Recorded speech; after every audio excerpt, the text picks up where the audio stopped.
hey there! Let's talk about Apple. The fruit of creation, and not so ironically, the creation of Steve Jobs and Steve Wozniak. Open Road tells you their story, or something along those lines, in Jobs. This film is something. I'm not really sure what though. The makeup and overall design capturing Steve Jobs, the Woz, and young Apple usually feels like pretend. But I'd say that the soul of the film, the bravado, the slick-handed moments in the material, catches their cultural essence in a bottle.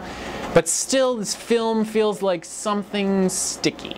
It doesn't find a very attuned starting point. It's steeped in corporate imagery, and I'm not always thinking about Steve Jobs as much as my MacBook Pro, my iPhone, my old iPod clinking around in my rear desk drawer, and if these products still subscribe to Jobs' vision after the recent Apple tax fraud hiccup.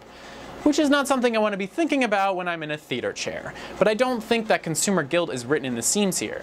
That being said, there is a power behind Kutcher's performance. While he usually lacks the ability to temper a scene, he propels them.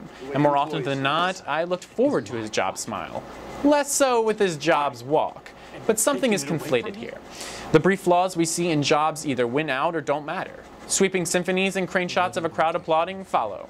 Jobs' personal life doesn't have a place in his company, and when the film starts becoming about his company, peeks into his home life end up vanishing. But the something is, I don't even know if they were there in the first place. While the attemptedly inspiring moments in this film are broad, they do something, which is not something I'm totally familiar with from Kutcher, so someone fix me please. This film is into designing a specific feeling and experience out of an audience along with its broad scope, but those two elements don't add up. I just wanted someone to slam the brakes and give me a tangible and captivating story. Instead, this telling of Steve Jobs' life ends up feeling like a disconnected something. Just like this review feels like right now, but not something enough for me to recommend. A quick seal of approval shout out to Josh Gad, whom you might recognize as the zany lead on 1600 Penn, as Steve Wozniak, who probably didn't get his fair share in the story. Jobs launches August 16th.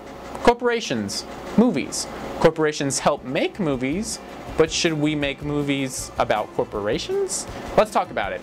Tweet us at POA Reviews and become a shareholder by liking us on Facebook. There are perks.